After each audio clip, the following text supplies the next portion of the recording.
This is E&P Reports, a vodcast from Editor and Publisher magazine, the authoritative voice of news media since 1884, serving newspapers, broadcast, digital, and all forms of news publishing.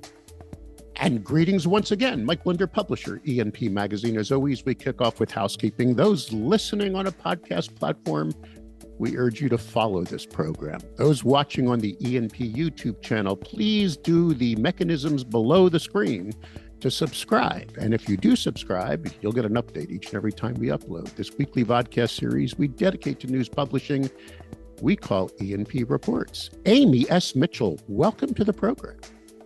Thank you, Mike. So pleased to be here. We have a tradition on the program we started a few months back. I hope you don't mind. Since every other story we publish has something to do with AI now, and we no longer search your bio on your website or go to LinkedIn. We go to AI, ChatGPT, and ask who you are. So I'm going to read what ChatGPT says about you, and then you're going to rate it on A to F on accuracy. Are you ready? As long as you edited out anything negative, I am good to go. Here we go. Amy S. Mitchell is the founding executive director for the Center for News, Technology, and Innovation. For taking up this role, you spent over 2 decades at the Pew Research Center, where you played a crucial role in developing its journalism research program. In your time there, see, I'm changing the pronouns. I hope you don't mind. You became well known for spearheading in-depth studies on news consumption, digital media, and public opinion about journalism, especially in a rapidly evolving technological landscape. And your work at CNTI focuses on addressing the key challenges facing the digital news environment, including misinformation, AI's role in journalism, and ensuring the public has access to reliable, fast-paced news. How did it do? It did pretty well. I give it a thumbs up. Yeah. I got questions about the CNTI. I got questions for you about your latest study called the Defining News Initiative. That's why you're on the program. We are doing something that we have discussed many times here on this program, which is what the heck is journalism and who is a journalist? I think that pretty much sums it up, right? You did a global study on this, correct? Yeah, and we're actually doing more. We've done parts of what is a larger initiative, and one of the things that really drove me to want to develop this line of exploration is, as we think about where we are today, we're in a place where we're having more discussions, whether it's legislative policy or other kinds of standards or regulations that involve defining journalism and thinking about what that is. And we're doing that at a time where it's harder than ever to really put words around what journalism is. And I felt it was important for us to take time to do that in a number of different areas. And one is asking the public themselves, how do you think about news? How do you think about journalism? Do you think of journalism as something different or distinct from news? If so, how? Well, we're going to unpack all of that right after this. This episode of E&P Reports is exclusively sponsored by Blocks Digital, formerly Town News. Even though the name has changed, their commitment to the media industry is as strong as ever. Blocks Digital is now even better positioned to deliver integrated solutions like content management, audience development, advertising revenue, video management, and more. Join the over 2,000 news publishers worldwide that power their ongoing digital transformation with Blocks Digital, serving over 141 million monthly users who view over 6.5 billion pages of content each year. You can trust Blocks Digital to empower you, to connect you at scale with the community you need to reach. Blocks Digital, formerly Town News, now reimagined to help meet the news publishing challenges of tomorrow and beyond. Learn more at blocksdigital.com. I don't know if you're familiar, Amy, with Mickey Osterreicher. He is the general counsel for the National Press Photographers Association. He's been on this program, it's been a year ago, but he's also a sheriff in the community. So here he is as a lawyer. He represents journalism on the shooter side. And he also is a sheriff. And we discussed at length during the interview, I mean, of course, First Amendment and all that, and more about the problems in our society, at least here in North America, because he said that right now the police community is hoping we can define ourselves who the heck a journalist is, because they want to know who they keep inside the rope line, who.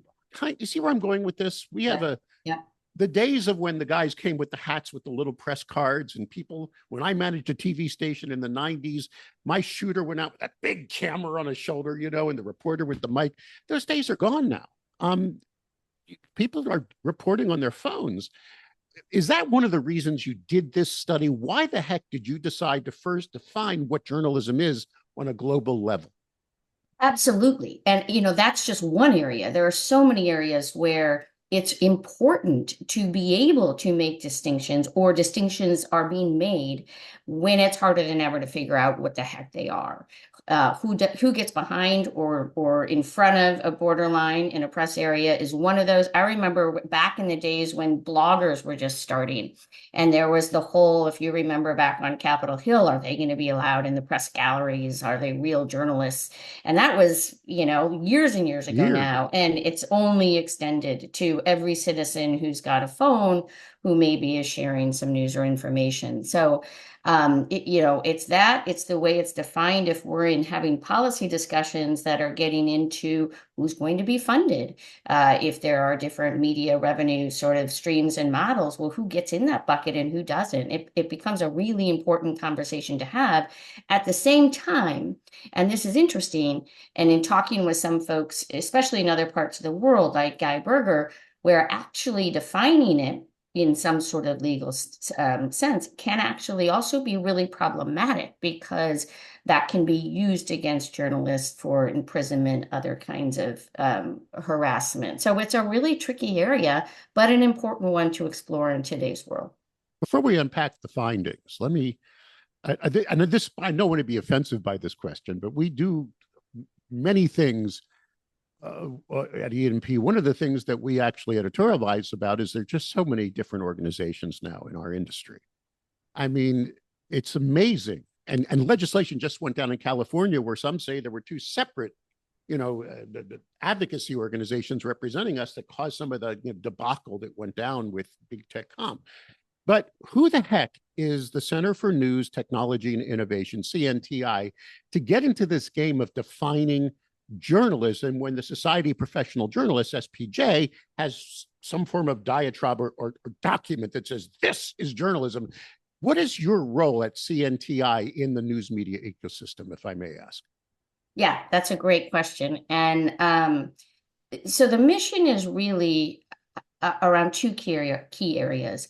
And it is basically, we are a independent, nonprofit, global research center focusing at the issues at the intersection of journalism and technology, often that involve some sort of discussion around policy.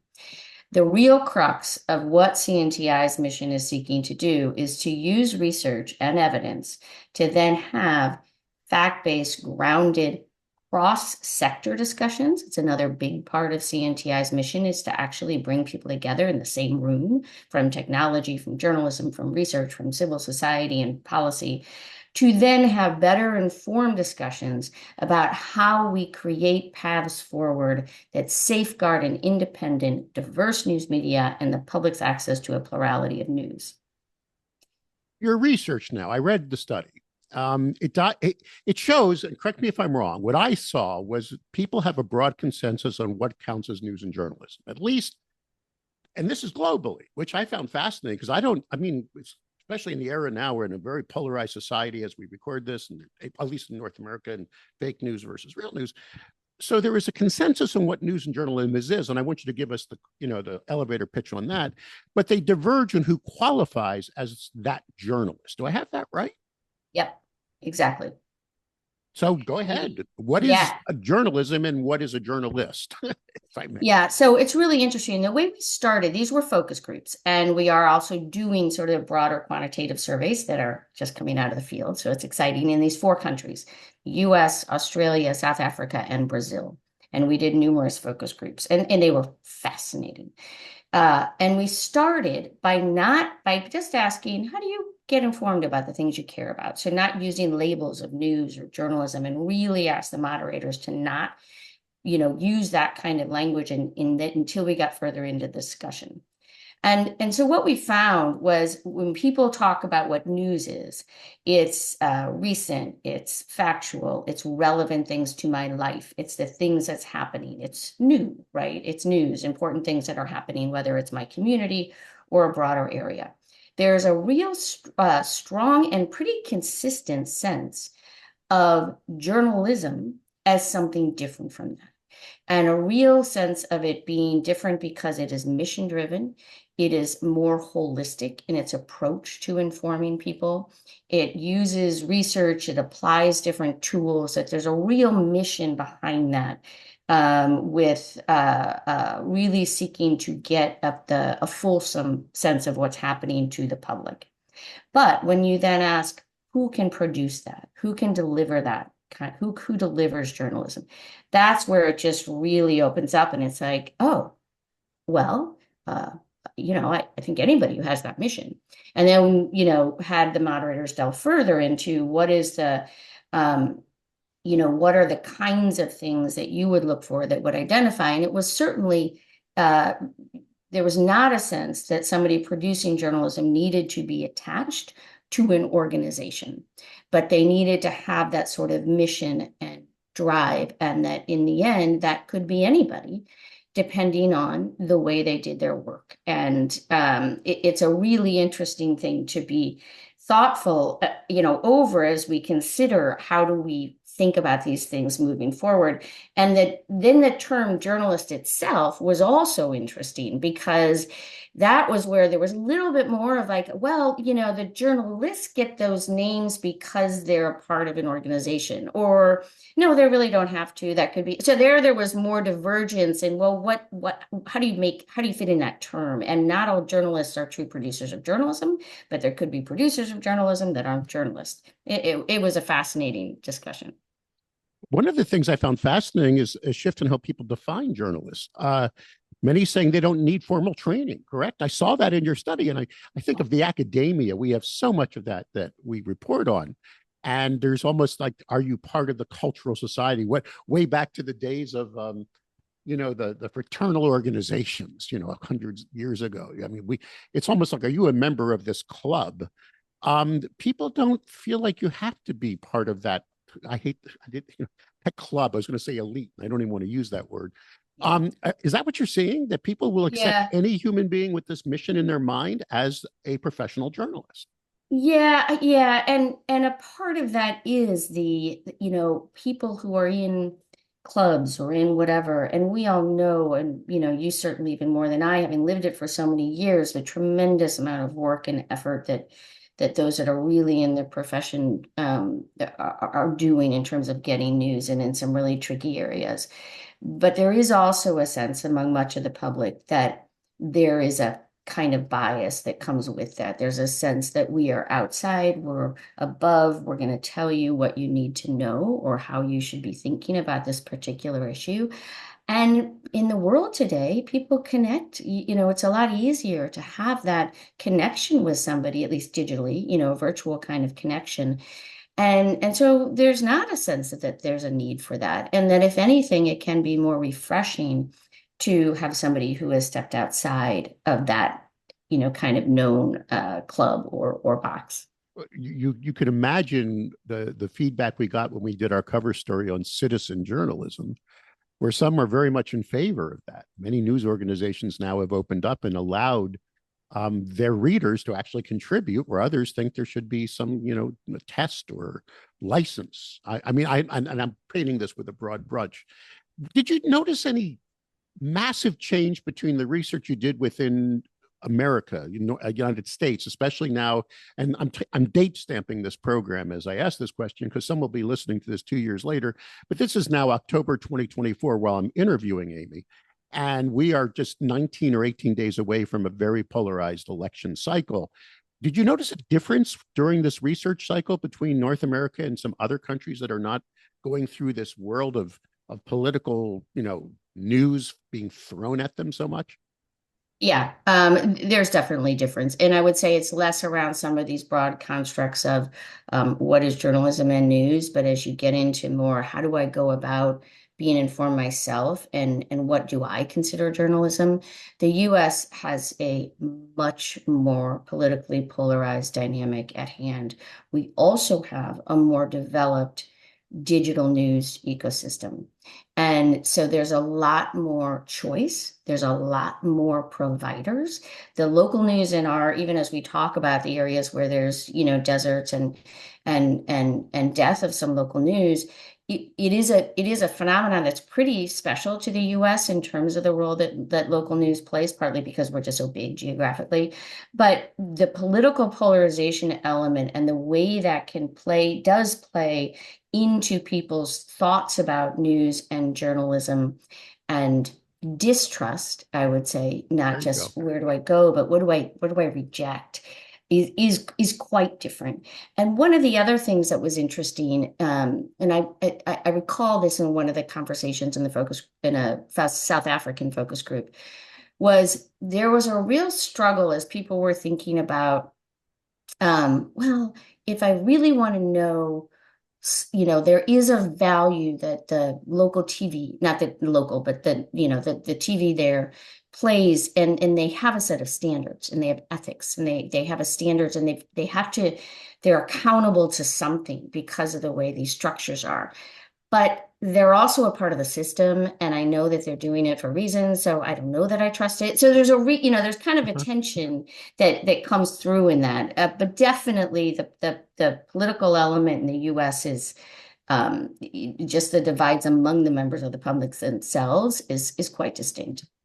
I saw the word verifiability in the study, which I found the focus groups emphasized that. I mean, it was not just one, but it came through again. I want my news verified. How do you define that? How did they define that? Or what is your overall the take on that? I mean, it was almost like there was a consensus that if I'm reading news, this better be news. Am I saying that correctly? Yeah, and there's a series of things that we're publishing out of these focus groups, and the third one, which is to come out soon, actually goes into that a little bit more. And there's a yes, I need to be able to know that it is that it's accurate. And what people talk about when we say, well, how do you just go, how do you go about, what's the process of getting informed over the course of the day? That in this sort of, somebody was quoted as, the information is just all around me. Like, you don't have to look for it, it's there. And so there's this first layer of convenience, right? I'm going to scroll, I'm going to fit it in my day where I don't have time to watch a 30-minute program or read a full, back-to-back thing. I'm going to get what I need. But then there's what we talk about too as a bit of active creation of your passive news environment, where you are choosing how to curate, you're choosing what to look at in the algorithmic feeds, you're sort of building what then comes to you over the course of the day. And when there is a story that is breaking, that's critical, that is something where I need to make sure I have the facts. And not all of that is something people they don't always think about that verifiability, just depending on what the issue is and what the news is. So then there are steps that people take, and it's pretty conscious and deliberate. I go to search and I find, I put the topic in and I see if there are multiple entities and outlets and stories that are appearing that are saying the same thing. I do comparison shopping. I go and talk with, folks who have different, I go here and then I go here and then I go here and then I go here. And I turn to friends and try to so there's also a sense that I want it to be verified and know that I can trust it. But there's a lot of responsibility on myself as the consumer to do that today for the things that I think are really important.